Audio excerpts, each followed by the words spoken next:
नहमदुहु व नुसल्ली अला रसूलिहिल करीम।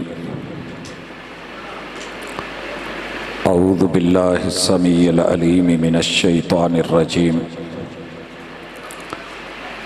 रब्बि इश्रह ली सदरी व यस्सिर ली अमरी वहलुल उक़दतम मिन लिसानी यफ़क़हू क़ौली। हाज़रीन मजलिस, अहबाब गिरामी, सामीईन व सामिआत, अल्लाह रब्बुल इज़्ज़त के ख़ास फ़ज़ल के साथ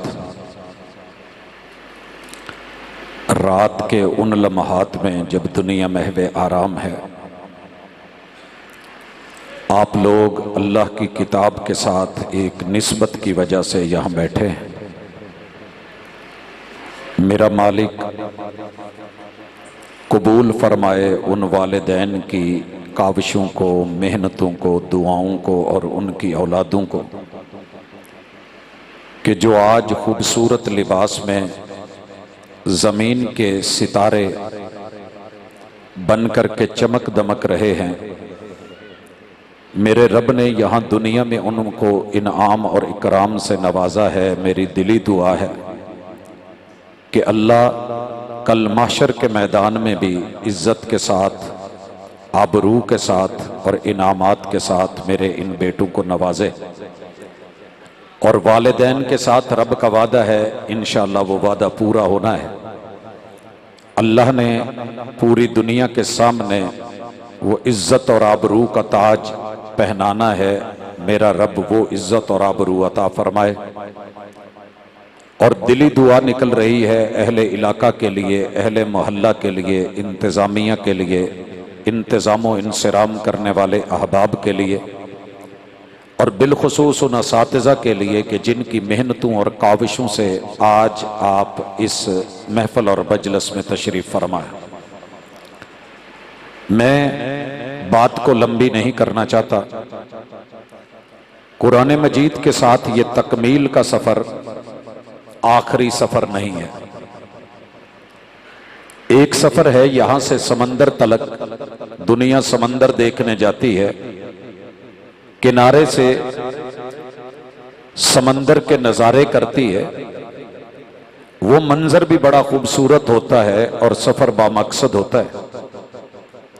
लेकिन एक सफ़र मोतियों के हुसूल का है, उसके लिए समंदर के अंदर उतरना पड़ता है, गोताज़नी करनी पड़ती है, फिर जाकर के वो मोती, वो हीरे और जवाहरात मिलते हैं।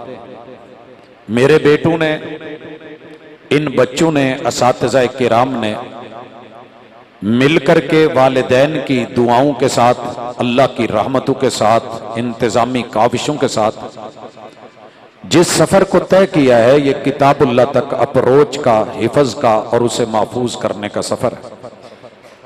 जिसे पहले देख के नाज़िरतन, फिर दिलो दिमाग में जगह दे करके, सीनों में महफूज करके, एक वो सफ़र है। अभी एक सफ़र और भी है और वो किताबुल्लाह को समझने का है।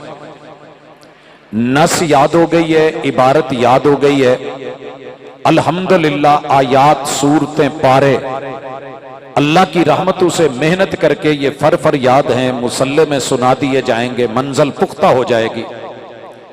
लेकिन ये मेरा आखिरी सफर नहीं है बेटो, असल सफर इससे आगे है।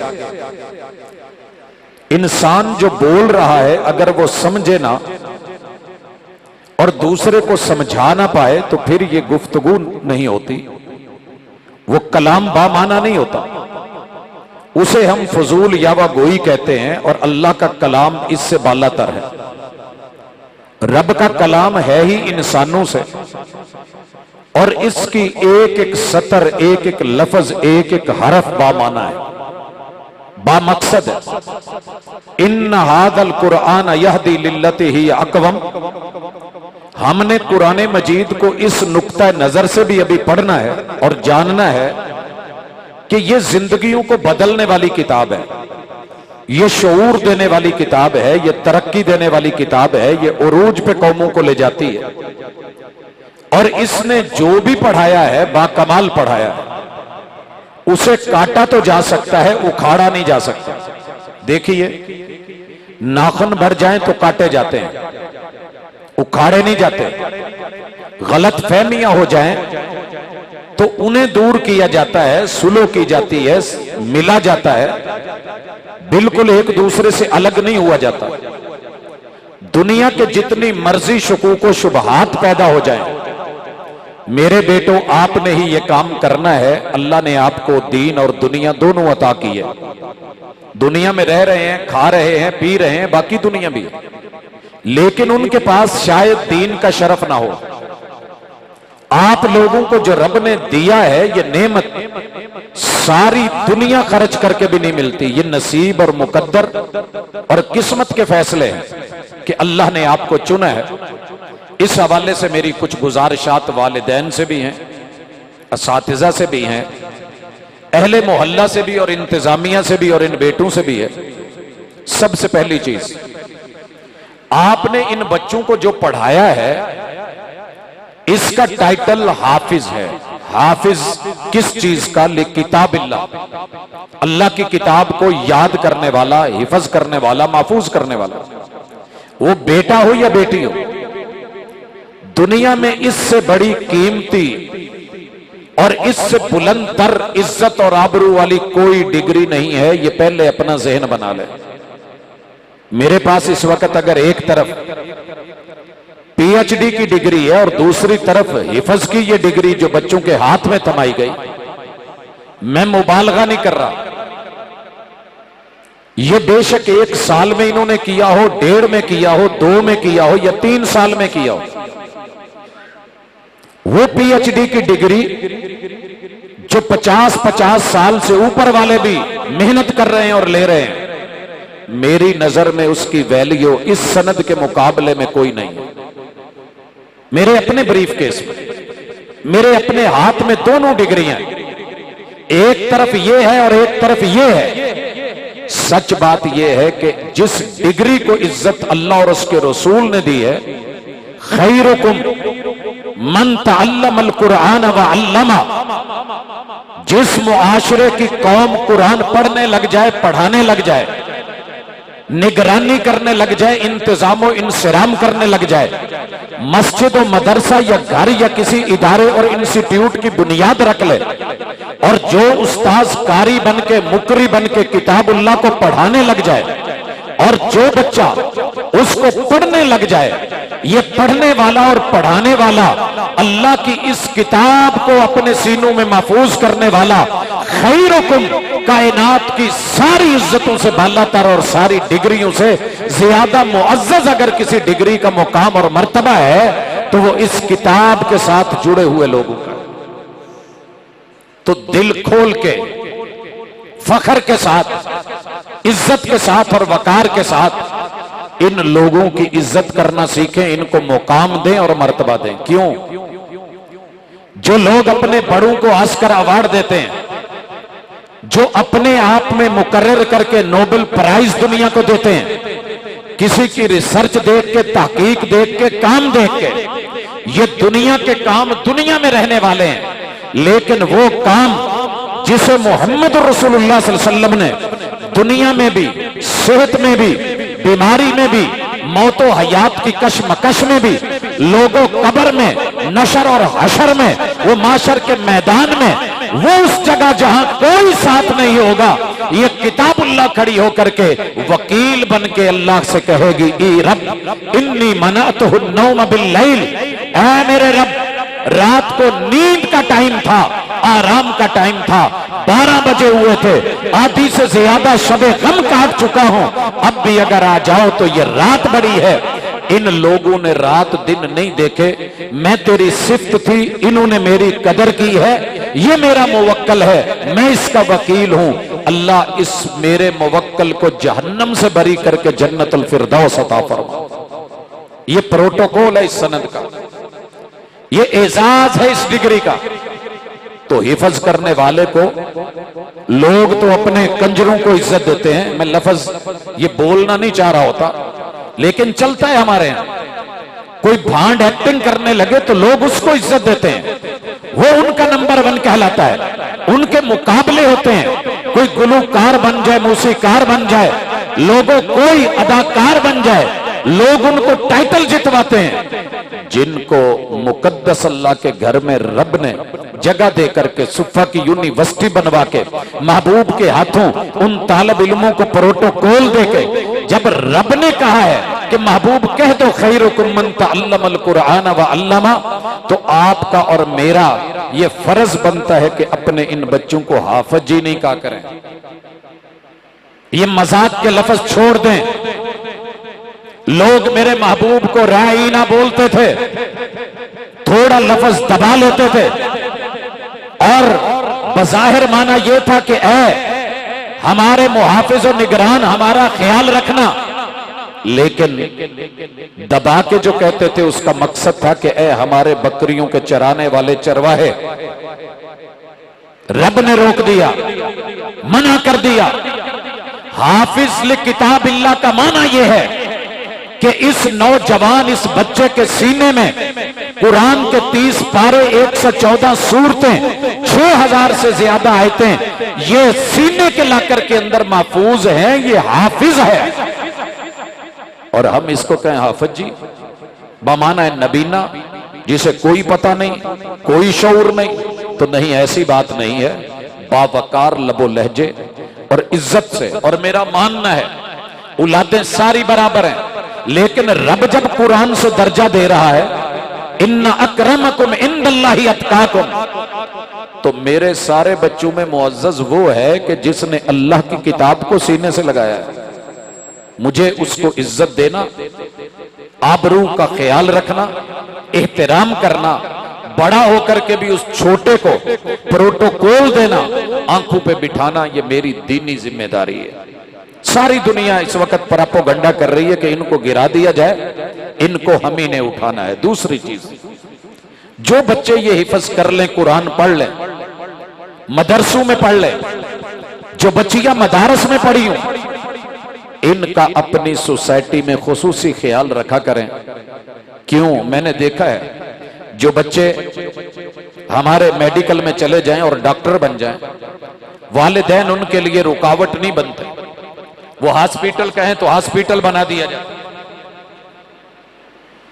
अगर वो इंजीनियर है तो उसको जीवन साथी में कोई ऐसी बेटी ढूंढ के दी जाती है जो उसकी मुआविन बने।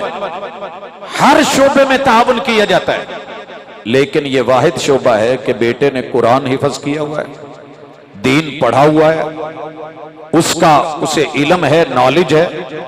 लेकिन जब अगर वो वालिदैन से कहीं ये कह दे कि मुझे जिंदगी में जीवन साथी कुछ ऐसा ढूंढ दे कि जो अल्लाह की किताब को पढ़ने वाला, जानने वाला हो, मेरी अहलिया जो है वो दीनी उलूम की माहिर हो, वो सहीहुल बुखारी, वो सहीह मुस्लिम, वो सुनन अबी दाऊद, वो जामे तिर्मिज़ी, वो सुनन नसाई, वो सुनन इब्ने माजा, वो मुअत्ता इमाम मालिक, वो मुस्नद इमाम अहमद इब्न हंबल, वो दीन की, इल्म की, फिक्र की, वो अहादीस की, वो तफसीर की आलिमा हो, तो मेरा मुआशरा उस बेटे का साथ नहीं देता।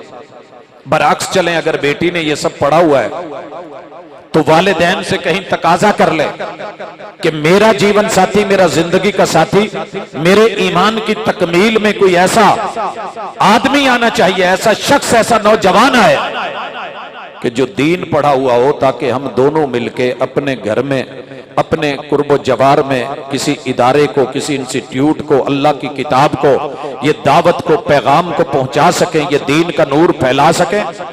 तो वालिदैन को साथ देना चाहिए। लेकिन हमारे यहां क्या होता है, बेटी ने 8 साल मदरसों में पढ़ा है, 7 साल 6 साल लगाए हैं, अगर रिश्ते में वालिदैन से ताउन मांग ले तो बाप कह रहा होता है नहीं, मेरे वो भाई का बेटा, तेरे चचा का, वो ताया का बेटा। मां कह रही होती है नहीं, तेरी खाला और तेरे मामू का बेटा। भले उसने दीन को कभी टच किया हो या ना किया हो, जाहिल हो, गंवार हो, उजड़ हो, ला इल्म हो, ना बलद हो, ना आशना हो, नहीं जानता कि दीन की कदर क्या है। अगर उसी में इसको झोंकना था और वहीं जाके वो चारा, वो खेती बाड़ी और वही सारा कुछ, मैं नहीं कहता कि घर के काम काज नहीं हो, लेकिन अगर आप 8 साल पढ़ाने के बाद जंग ही लगाना है, रुकावट ही बननी है, वही काम करने हैं जो एक अनपढ़ भी कर सकता है, तो फिर ये इतनी मेहनत करने की जरूरत क्या थी? तो इनके मुआविन बने, साथी बने, साथ दें, मोहब्बतें करें, इनकी हौसला अफजाई करें, इनसे मोहब्बतें दिखाएं। खानदान में अगर उनको इतना प्यार था, रिश्ता लेने की उन्हें इतनी फिक्र थी, तो अपने बच्चों को पढ़ाते, कुफू बनाते, साथ में लाते। दुनिया में बेशुमार जगहों में हम इनकार कर देते हैं कि नहीं जी, हमारी बेटी ने इतना पढ़ा हुआ है, एमफिल है, आपका बच्चा गवार है, वो मैट्रिक पास है या फेल है, हम तो रिश्ता नहीं देने लगे। लेकिन दीन में फजफर बेजाते दीन को भी कभी समझा? तो ये बच्चे यही इसी स्टेज से बिखेर दिए जाते हैं। उन्हें कल आने वाले दिन में किसी प्रॉपर जगह पे, उन्हें माटों के ऊपर, किसी गोल के ऊपर, किसी हदफ के ऊपर हम आगे नहीं बढ़ा पाते। तो इनका साथ दीजिए, ये करें मैट्रिक, मैं नहीं रोकता, ये करें एफएफएससी, ये चलें आगे बीएस में, ये चलें एमफिल में, पीएचडी में, ये डॉक्टरेट में आए, ये बने इंजीनियर, ये जाएं अच्छे अच्छे ओहदों और पोस्टों में। लेकिन बेटा कुरान का सफर रोक नहीं देना। जिस एकेडमी में हूं, अपनी मस्जिद के साथ, अपने मदरसे के साथ, अपने उस्ताद के साथ ताल्लुक रहे। और मैं असातिज़ा से भी कहूंगा कि हमारा सफर यहां मुकम्मल नहीं हो गया। हम 94 में निकले जामे सलफिया से। अगर आप गौर करें, आज 23 साल ये, 10 साल वो, डालिए उनके अंदर कहां तलक जो है वो बात, 6 पिछले और 23 ये, 31 साल के बाद भी न हम जामे सलफिया को भूले हैं, न जामे सलफिया हमको भूला है। असातिज़ा, उलमा, वो मुदर्रिबीन मोहब्बत पेश करते हैं, छोटे हैं हम उनसे, इज्जत और आबरू देते हैं, वकार और लिहाज देते हैं, पूरा पीछा रखते हैं, ख्याल रखते हैं, खबर रखते हैं हमारा कौन सा तालिब इल्म कहां है, क्या कर रहा है, क्या नहीं कर रहा। ये सिर्फ ये तो नहीं कि इनको डिग्री दी और कपड़े दिए और फारिग अल्लाह की सुपुर्द, उसके बाद तू कौन मैं कौन, नहीं, ऐसे नहीं होना चाहिए। ये इंतजामिया का वकार है, अपना रजिस्टर, इन बच्चों की रजिस्ट्रेशन, इनके नाम, इनके एड्रेस, इनके वालिदैन, इनका अता पता, इनके साथ ताल्लुक, बच्चा यहां तक पहुंचा है, आगे क्या कर रहा है, कहां जाना है, रहनुमाई करना, ये हमारी जिम्मेदारी है। और इंशाअल्लाह जिस दिन हमने इस जिम्मेदारी को निभाया, ये बच्चे जिस मर्जी पोस्ट पे चले जाएंगे हमारे ओल्ड स्टूडेंट होंगे, ये हमारे लिए इज्जत और आबरू और वकार का बायस बनेंगे। वालिदैन से ताल्लुक रखना ये इदारों की जिम्मेदारी है। जहां इदारों को मैं ये कह रहा हूं, वहां वालिदैन से भी मेरी इल्तिमास है, रात के इस पहर में जब नींद और आराम का टाइम है, आपके जिगर गोशे आपको लेके आए हैं और इनको यहां आपने भेजा है, तो आप भी इन इदारों के साथ यहां से फारिग होते हुए आखिरी सलाम मत कह देना। ये ताल्लुकदारियां, ये रिश्ते मजबूत रहें। और उसके बाद क्यों रहें, ये सवाल का जवाब इसलिए है, आप सोसाइटी की कोई जरूरत लेके आए हैं, भरी मजलिस में आप बैठे हैं, मैं ये नहीं कह रहा कि मैं कोई इम्तिहान देने बैठा हूं आप ले लें, और ना मैं ये फख्र करने बैठा हूं कि मैं कुरान मजीद के ऊपर इतना अबूर रखता हूं, आप जिंदगी का कोई मसला लाएं मैं हल किताबुल्लाह से बताऊंगा। ये मेरी जाती राय नहीं है, रब ने कहा है, इन्न हाज़ल कुरआन यहदी लिल्लती ही अक़वम। किसी मसले में, किसी परेशानी में तुम भटक गए हो, परेशान हो, हल ढूंढना चाहते हो, हमने इस कुरान में वो हल रखा है कि जिसके मद्दे मुकाबिल दुनिया की किसी किताब में कोई हल है ही नहीं। और ये इतना पायदार हल है कि जिसे कभी हिलाया नहीं जा सकता, हटाया नहीं जा सकता। मैं कुछ मिसालें देने लगा हूं। कुरान मजीद के आगाज में सूरह फातिहा है, इसका नाम अल फातिहा है। अल फातिहा कहते हैं खोलने वाली को। खोलने वाली को हमारी जुबान में की या चाबी बोलते हैं। जो लोग ताले खोलते हैं ना, उनके पास एक मास्टर की होती है। कामों की में जितने भी ताले वाले लोग बैठे हैं, कभी उनसे मिलिए और कहिए हमारे घर का ताला नहीं खुल रहा, तो वो कोई चीज लेके जो हाथ में आएंगे ना, वो एक तार नुमा चीज, वो एक सुआ नुमा चीज, वो उनकी मास्टर की हर चीज, हर ताले को खोले। तेरे रब ने कुरान पेश करने से पहले, अलिफ लाम मीम ज़ालिकल किताब कहने से पहले, ला रैब फीही हुदल लिल मुत्तकीन कहने से पहले, अल्लाह ने 7 आयतों पे मबनी सूरतुल फातिहा रखी है कि जा दुनिया के तेरे जितने भी मसले हैं, मसाइल हैं, ईमान के साथ और यकीन के साथ सूरह फातिहा की चाबी लगा, वो मुश्किलें हल हो जाएंगी, वो बंदिशें खुल जाएंगी। तो क्या हमारा ईमान है जी? अबू सईद खुदरी रज़ी अल्लाह ताला अन्हु रास्ते में है, होटल नहीं है, कोई सराय नहीं है जहां रुक के स्टे करें, होटल से खाना खा लें। जाहिर है किसी इलाके वालों से मेहमान नवाजी मांगनी थी कि हम मेहमान हैं, मुसाफिर हैं, कोई खाना दिया जाए। इलाके वालों ने बिस्तर, चारपाई या जो भी उस वक्त लेटने का बंदोबस्त था नहीं किया, खाने से पीने से देने से इनकार कर दिया। रात के एक पल में चीखते चिल्लाते आए कि मुसाफिरों, तुम में से कोई हिकमत जानता है, क्या हुआ है? हमारे वडेरे को सांप या बिच्छू या कोई जहरीली चीज काट गई है। हमने जो हमारे पास था दवा दारू करा है, मगर उसे आराम नहीं हो रहा। तुम में से किसी के पास कोई दवा दारू है तो हमारे बड़े का इलाज कर दो। जनाबे अबू सईद खुदरी फरमाने लगे, और जालिमों, हम मुसाफिर थे, तुमने हमारा हक नहीं दिया। तड़पता है तो तड़पे, मरता है तो मरे, अब हम भी इलाज नहीं करेंगे। उन्होंने तरला करा के चले, अगर है तो कुछ कर दो। कहने लगे कि इलाज करेंगे मगर इस शर्त पे कि 30 बकरियां लेंगे। रिवायत आपने सुनी हुई है, कुरान मजीद तब भी वही था, आज भी वही है। उन्होंने मान लिया, गए जाके सूरह फातिहा पढ़ी, दम किया, फूंक मारी। अल्लाह ने जहर जैसे मूजी जानवर के उस असर को सूरतुल फातिहा की वजह से वो हल कर दिया, खत्म फरमा दिया। मुश्किल टल गई, परेशानी खत्म हो गई, दर्द से सुकून मिल गया। फातिहा तो आज भी है, मगर वो यकीन नहीं है जो अबू सईद खुदरी रज़ी अल्लाह ताला अन्हु को था। वो ईमान की पावर नहीं है जो उन सहाबा में थी। पड़ा है, दम करा है, रब ने शिफा दी है, बकरियां हकी हैं, मदीने में लाए हैं, मेरे महबूब को वाकया सुनाया है। आपने ये नहीं कहा अबू सईद मैं तेनू किदों क्या सी भी फातिहा पढ़ के दम करीदा। आजकल ऐसे काफी सारे भाई मिल जाते हैं ना कि आप अगर कोई अपना जाती अमल बना लें कुरान मजीद से तो वो फौरी कहेंगे मसनून दिखाओ। ओ भाई, जहां मसनून मिले वो भी कुरान का हिस्सा। अगर मसनून उस वक्त याद नहीं या इल्म नहीं या पता नहीं, कुरान मजीद को कोई बंदा भी तकलीफ में है ईमान से, किसी जगह से खोल नहीं पता, सूरतुल फातिहा पढ़, 3 बार पढ़, 7 बार पढ़, 11 मरतबा पढ़, ज्यादा मरतबा पढ़, फूंक मार, यकीन कामिल के साथ दम कर। जिस रब ने बीमारी को पैदा किया है वो रब इस कुरान की बरकत से उस बीमारी को जड़ों से उखाड़ के रख देगा। लेकिन यकीन होना चाहिए।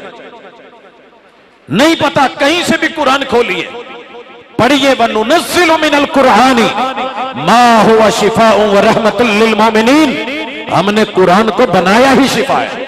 दुनिया में हर बंदा दवा दे सकता है, लेकिन साहिब कुरान वो है कि जो वो चीज देता है जिसे रब ने शिफा बोला है।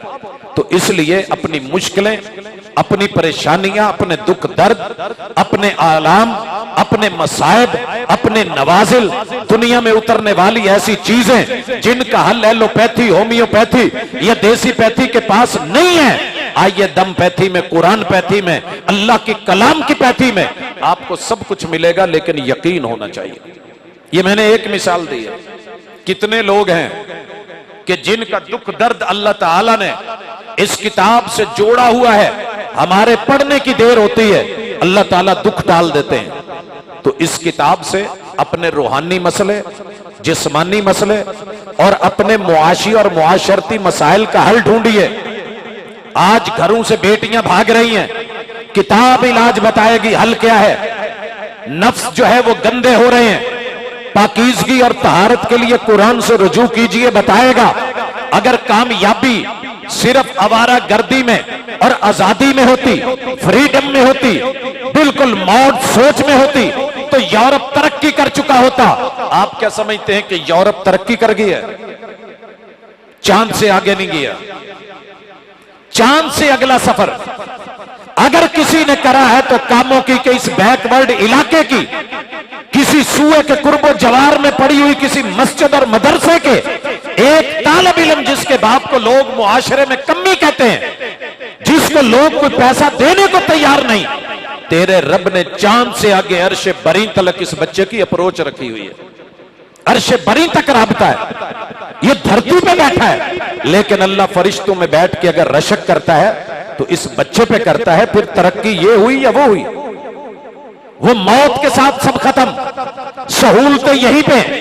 लेकिन जब तू इस दुनिया से जाएगा, तेरे जनाजे में तेरा बेटा, दुआओं में तेरा बेटा, मुनाजात में तेरा बेटा, चार पाई को मसनून तरीके से कंधा देता हुआ तेरी औलाद, तुझे सुन्नत के मुताबिक गुस्ल देती हुई तेरी औलाद, तेरे कफन दफन का एहतमाम करती हुई तेरी औलाद, कब्र में उतारते हुए कुरान ही नहीं, कुरान का हाफिज तेरे दाएं बाएं, और फिर तेरे लिए रोते दुआएं करते, मुनाजात करते, तड़पते हुए तेरे लिए सदका जारिया बनके जब तक वो जिंदा है। शायद दुनियादार तरक्की याफ्ता लोग अगले दिन भूल जाते हैं, हजरात अगले दिन भूल जाते हैं। पता कीजिए, जिन लोगों ने अपनी औलादों की तरबियत में कुरान रखा था, आज उनको गए हुए आधी सदी बीत गई, उनकी अपनी औलाद नहीं थी, औलाद नहीं थी। कौन थे आपके यहां कामों के शाह साहब? लीजिए मोहब्बत से नाम। सैयद अब्दुल गनी शाह साहब की अपनी औलाद है, बोलिए। लेकिन जितने लोगों को कुरान पढ़ाया, जितने घरों ने पढ़ा, जितने लोगों ने सुना, जितने बुजुर्गों ने समाअत किया, जितनी मां बहनों ने दिलो दिमाग में उतारा, आज जितने भी लोग जुड़े हुए हैं कामों की में, अल्लाह से मुझे पूरी उम्मीद है सैयद अब्दुल गनी शाह साहब की कब्र अल्लाह ताला इस दीन के नूर से मुनव्वर करता रहेगा। जब जब तुम कुरान पढ़ते रहोगे, मजलिसें सजती रहेगी, तिलावतें होती रहेंगी, क़ियाम रुकू सुजूद होते रहेंगे, मेरा रब उनके दर्जात बुलंद करता रहेगा। कुछ ऐसा कीजिए। बाकी रह गई दुनिया, कमाइए, जरूरत है, लेकिन इसमें आपके दुखों का इलाज, दुनिया का इलाज, जिंदगी का इलाज, सांसों का इलाज, सकरात का इलाज, मौत का इलाज, कफन का इलाज, दफन का इलाज, तेरे नहलाने और गुस्ल का इलाज, तेरा मुंह जिस्म किस करवट करना है उसका ताल्लुक, फिर कैसे जो है मसनून तरीके हैं, एक एक पल तेरी जिंदगी का, मौत और मौत से मां बाप जितने जहान हैं, इन सब के मुआमलात अल्लाह ने तेरे इस कुरान से जोड़ दी। तो अपनी मुश्किलों का हल इसमें ढूंढा करो। और आखिरी गुजारिश, मैं जानता हूं कि कामों की में मसाइल बहुत है, मेरे हर शहर की तरह घर घर में मसले हैं। बच्चों को वालिदैन से शिकवा है, वालिदैन को औलाद से शिकवा है। बच्चे कहते हैं हम जवान हैं, वालिदैन समझ नहीं रहे, वालिदैन समझते हैं कि इनको हाथों में पाला पोसा बड़ा किया, आज ये हमें पढ़ाने चले हैं। जिन स्कूलों में ये आज पढ़ के हमें बुरा समझ रहे हैं, हमने उन स्कूलों की ईंटें वो उठा रखी हैं, तगारियां उठाई हैं। इख्तिलाफ होगी या ना सोच का, हल कहां से ढूंढे? कुरान बिठाएगा, जवान को कहेगा तेरी जवानी सलामत, तेरा बड़ापन सलामत, तेरी तालीम, तेरी स्टडी, तेरी डिग्री, तेरी दौलत, तेरी ठाट बाट, तेरी कोठी, तेरा बंगला, सब मुबारक, बाप बूढ़ा हो गया, लेकिन याद रख वह बिल वालिदैन एहसाना, उस एक पल का बदला नहीं दे सकता जिस पल में बाप की पानी की बूंद में 30 लाख तेरे जैसे बराबर शरीक थे। मैंने 29,99,999 को पीछे करके मार करके तुझे तेरी मां के रहम में जाकर के चिपकाया, और फिर तेरी मां की तकलीफें शुरू हुई, तेरे वालिद की मेहनत शुरू हुई। वो पहला नवाला, वो पहली घुट्टी जिसका एहतमाम तेरे बाप ने तुझे उस वक्त किसी के जरिए मुंह में खजूर चबा के या शहद उंगली पे लगा के वो जो तेरे मुंह में पहली घुट्टी दी, दी थी, सारी जिंदगी भी मां बाप की खिदमत कर तो तू हक अदा नहीं कर सकता उस पहले निवाले का, मां के उस पहले दूध की फीड कराने का तू बदला नहीं दे सकता। बिल वालिदैन एहसाना, इनसे नेकी। अगर तू समझता है कि वो कुछ ज्यादती कर रहे हैं तो फिर बाकी तो हम तुझे बाद की बात है, हम तुझे उफ की भी इजाजत नहीं देते कि उफ तुफ तो अगली बात है, उफ की भी इजाजत नहीं। जब कुरान को ये बेटा और बेटी रब की हिदायत समझ के बैठ के पढ़ेंगे और दिलो दिमाग से समझेंगे, क्या वो कूल डाउन नहीं होंगे, थोड़े ठंडे नहीं होंगे कि हमारा रब हमसे क्या कह रहा है।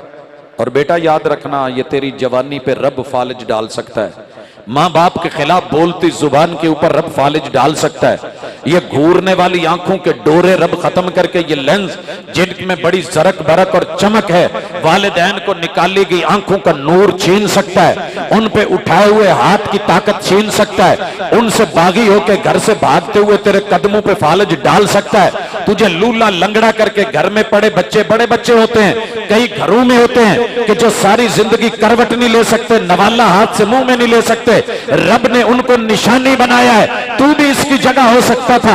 आज समझ ले, आप पढ़ ले। दूसरी तरफ वालिदैन को भी समझाया कि हाँ ये बच्चे हैं, इनका हक है, इनका राइट है जायज मुतालिबात के ऊपर, सिर्फ जो है वो खजाने पे कारून बन के नहीं, दौलत पे बैठ करके नहीं, क्योंकि मेरी उम्मत की तबाही और बर्बादी का एक बड़ा सबब यह है कि वालिदैन वक्त में कंजूसी कर जाएं, पैसा होते हुए देने में कंजूसी कर जाएं। एक जगह किसी बच्चे का जो है वो आगे माजी और फ्यूचर बन रहा है, उस पे स्टेप लेते हुए कंजूसी कर लें, या एक मुनासिब और बराबर अच्छा रिश्ता मिल रहा है वहां पे कोई बुखल और कंजूसी कर जाएं, या अपने बच्चे के लिए खैर की तरफ बढ़ रहा है। कितने वालिदैन हैं जो बच्चे दीन की तरफ आना चाहते हैं मगर वालिदैन नहीं आने देते। तो कुरान हल देगा। मियां बीवी लड़े हुए हैं, कुरान शौहर को अपनी जगह समझाएगा, बीवी को अपनी जगह समझाएगा। ये एक पहिए में हवा नहीं भरता, ये हुकूक और फराइज दोनों को सिखाता है। अगर इमाम की अजमत बता रहा है तो मुक्तदियों के हुकूक भी सिखा रहा है, अगर मुक्तदियों के हुकूक बता रहा है तो इमाम के हुकूक भी बता रहा है, अगर हाकिम वक्त की बात कर रहा है तो रियाया के बारे में भी बता रहा है। इंशाअल्लाह जिस दिन हम इसको सही मानों में लेके पढ़ेंगे फिर मुल्क गैर मुस्तहकम नहीं होगा, फिर सारे गलत और खुद सही नहीं बल्कि अपनी गलतियां भी नजर आएंगी। इस वक्त जो वतन अजीज में हो रहा है, कुरान मजीद जिस पे नाजिल हुआ था उस हस्ती ने कहा था, जिस कौम की अदालतें वमा लम तहकुम आइम्मतुहुम, जिस कौम के हुक्काम काजी और जजेस फैसले किताबुल्लाह से हटके करने लगेंगे, इल्ला जाअलल्लाहु बासहुम बैनहुम, मेरा रब उस कौम को लड़ा डालेगा। सियासी पार्टियां लड़ेंगी, डॉक्टर्स मुख्तलिफ पैथियों वाले एक दूसरे के दस्तों गिरेबान होंगे, उलमा दूसरे फिरकों के दस्तों गिरेबान होंगे, मोहल्ले वाले मोहल्ले वालों के साथ, एक गांव वाले दूसरे गांव के साथ, एक शहर वाले दूसरे शहर के साथ, एक सूबे वाले दूसरे सूबे के साथ, एक मुल्क वाले दूसरे मुल्क के साथ, ये गुत्थम गुत्था होते रहेंगे। खाना जंगी रहेगी, शौहर बीवी के साथ, बीवी शौहर के साथ, भाई भाई के साथ, हमसाया हमसाये के साथ। अगर आज ये मंजर नहीं तो मुझे कहिए सबब क्या इस कुरान से दूरी है।